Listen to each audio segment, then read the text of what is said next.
ফাহাদ করিমের মতো কর্মকর্তারা প্রায় একটা কথা বলেন, স্পোর্টস থেকে আমাদের কিছু পাওয়ার নেই, আমরা শুধু দিতে এসেছি। আসলে কি ফাহাদ করিমরা স্পোর্টস থেকে কিছু পান না, নাকি পান?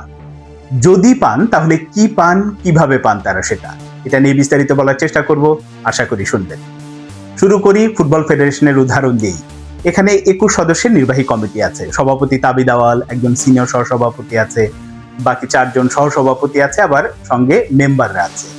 তো এই যে 4 বছরের জন্য তারা নির্বাচিত হয়ে আসেন বা এর আগেও যারা এসেছেন, তারা তো কেউই কোনো বেতন পান না। কিসের আশায় আসেন তারা? একটা নির্বাচন করতে গেলে তো খরচ আছে, সেখানে বলা হয় যে কোটি কোটি টাকা পর্যন্ত তারা খরচ করে, তাহলে কিসের জন্য আসেন? একেবারে যদি সাদামাঠাভাবে উত্তরটা দিই, সেটা হচ্ছে যে সোসাইটিতে আপনার যদি ভালো টাকা পয়সা থাকে, তাহলে নিজের আবার অবস্থানটা পোক্ত করতে চান, মানুষকে জানাতে চান যে হ্যাঁ আমি অমুক পোস্টে আছি, এরকম একটা কারণে কেউ কেউ আসতে পারে। কেউ কেউ আছে আবার একেবারে খেলাধুলাকে ভালোবেসে, ফুটবলকে ভালোবেসেই কাজ করার জন্য আসে, কিন্তু এই সংখ্যাটা একেবারে হাতে। বেশিরভাগ যারা আসেন তাদের মূল উদ্দেশ্যটা থাকে যে হ্যাঁ আমি পোস্টে বলবো, সেখান থেকে আর্থিকভাবেও যাতে আমি লাভবান হতে পারি, কারণ দিন শেষে তারা তাদের কিন্তু মূল্যবান সময়টা এর পেছনে ব্যয় করছে। মিডিয়াতে কাভারেজ বা এগুলো ব্যাপার স্যাপার আছে, কিন্তু মূল লক্ষ্যটা থাকে হচ্ছে ওখান থেকে কিছু লাভ বের করা। সেই লাভের ব্যাপারটা কেমন হতে পারে? যেহেতু সরাসরি এখান থেকে বেতন কেউ পাচ্ছেন না, আমি ফুটবল ফেডারেশনের উদাহরণই যেহেতু দিচ্ছি, যে রিসেন্ট সময় যদি ফাহাদ করিমদের বলেন, ফুটবল ফেডারেশনে হামজা চৌধুরীর কারণে অনেক বিজ্ঞাপন আসছে, নানান রকম কোম্পানির সাথে যুক্ত হচ্ছে, এখানে একটা আর্থিক ব্যাপার স্যাপার আছে। তো সরাসরি তারা আবার সেখান থেকে টাকাটা নিজেদের পকেটে যাচ্ছে না। এই যে কোম্পানিগুলোর সাথে চুক্তি হচ্ছে, স্পন্সরশিপের চুক্তি হচ্ছে, সেখান থেকে যে কমিশনের একজন থার্ড পার্টি কোম্পানি হিসেবে যারা কাজ করছে, কম বেশি আপনি খোঁজ নিয়ে দেখবেন যে ফাহাদ করিমের কোম্পানি বা তাবিদ আওয়ালের ভাইয়ের কোম্পানি বা অমুক মেম্বারের একটা কোম্পানি আছে, এরকম তারা যুক্ত এবং সংঘবদ্ধভাবে তারা এই কাজটা করছেন। এখান থেকে এক ধরনের যে কমিশন হচ্ছে, সেটা তারা ওখান থেকে নিচ্ছেন।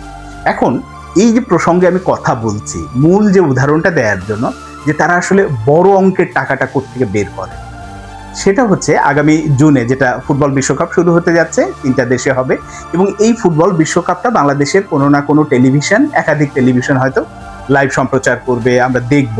তো এই যে লাইভ সম্প্রচার করছে, ওই টেলিভিশনগুলো তো খেলাটা কোনো একটা কোম্পানির কাছ থেকে কিনে তারপরে দেখাচ্ছে, এরপরে তারা হয়তো সেখান থেকে বিজ্ঞাপন নিচ্ছে, তারা তাদের মতো করে লাভ করছে, ওইটা ব্যাপার না। কিন্তু এই যে শুরুতে যে কিনবে, এবার আমি এই 2026 বিশ্বকাপের কথাই যদি বলি, 26 বিশ্বকাপের জন্য সিঙ্গাপুরের একটা কোম্পানি, মানে দায়িত্বপ্রাপ্ত, যারা দক্ষিণ এশিয়ার দেশগুলোতে সাধারণত টিভি রাইটস বিক্রি করবে। তো এই টিভি রাইটস সিঙ্গাপুরের কোম্পানির কাছ থেকে কেনার জন্য, আমি যদি ভুল না করি, ফাহাদ করিমের কোম্পানি বা ফাহাদ করিমের সংশ্লিষ্ট যারা আছেন, তাদের একটা কোম্পানি সিঙ্গাপুরের ওই কোম্পানির কাছ থেকে রাইটসটা কিনছে।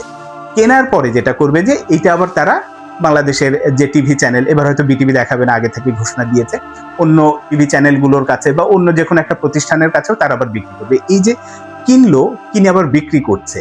আমি উদাহরণস্বরূপ যদি বলি যে এবারের এই বিশ্বকাপটা যেহেতু দল এবং ম্যাচের সংখ্যা বেড়েছে, এবার দামও অনেক বেশি। আমি কথার কথা ধরে নিলাম এই টিভি রাইটসটা, বিশ্বকাপের টিভি রাইটস তারা কিনলো 100 কোটি টাকা। এরা যখন আবার টেলিভিশনগুলোর কাছে বিক্রি করবে, সেটা হয়তো 150 কোটি টাকা বা 175 কোটি টাকা এরকম হতে পারে। এই যে 50 থেকে 75 কোটি টাকা এক্সট্রা টাকা যে লাভ হলো, এটাই হচ্ছে তাদের লাভ। এখন বছর হিসাবে যদি করেন যে হঠাৎ করে একটা টুর্নামেন্ট থেকে এরকম একটা যদি টাকা তারা লাভ পেয়ে যায়, সেটা তাদের জন্য লাভ, তার মানে লাভ তারা পাচ্ছে। একইভাবে এখন তো ফাহাদ করিমের উদাহরণ দিচ্ছে, এটা যখন গত বিশ্বকাপ 2022 যেটা কাতারে হলো, ওই সময় তো কাজী সালাউদ্দিন ক্ষমতায়, তখন আতাউর রহমান মানিক নামে একজন সহসভাপতি ছিলেন, আপনাদের নিশ্চয়ই মনে আছে, এবং ওনার কনস্ট্রাকশন কোম্পানি আছে। ওই সময় কাতার বিশ্বকাপের টিভি রাইটস আতাউর রহমান মানিকের কোম্পানি কিনেছিল, সাথে আরো বেশ কয়েকজন ছিল নির্বাহী কমিটির মেম্বাররাই। তারা তখন বিটিভির কাছে বিক্রি করেছে, টি স্পোর্টসের কাছে বিক্রি করেছে, করে সেখান থেকে তাদের 100 কোটি 150 কোটি টাকা যেটা বের করে দিয়েছে। এই যে তারা যে লাভ পায় কিনা, এটা হচ্ছে তার প্রমাণ যে তারা আসলে লাভ পায়, লাভ বের করেন এখান থেকেই তারা। এখন হয়তো কেউ কেউ বলবেন এটা তার কোম্পানি আছে, তার বিজনেসম্যান, সেখান থেকে তারা এই বিজনেসটা করতেই পারে। মূল জায়গাটা তো ওখানে, সেটা হচ্ছে স্বার্থের সংঘাত। আপনি কোথায় বসে রক্ষক হয়ে ভক্ষকের ভূমিকা পালন করবেন, এরকম আপনার তো এই কাজটা করারই কথা না, আপনার টিভি রাইটস কেনারই কথা না, আপনি কেন কিনবেন? এর জন্য আলাদা প্রতিষ্ঠান আছে। যদি আপনি কিনতে চান, আপনার প্রতিষ্ঠান যদি ওই বিজনেসটা করতে চায়, তাহলে আপনি এই পোস্ট থেকে সরে দাঁড়ান, এখান থেকে সরে দাঁড়িয়ে তারপরে কেনেন। তার মানে আপনি ওই পোস্টটাকে ব্যবহার করে, ওই পোস্টের ক্ষমতাটাকে ব্যবহার করে আপনি ওই কাজগুলো করছেন।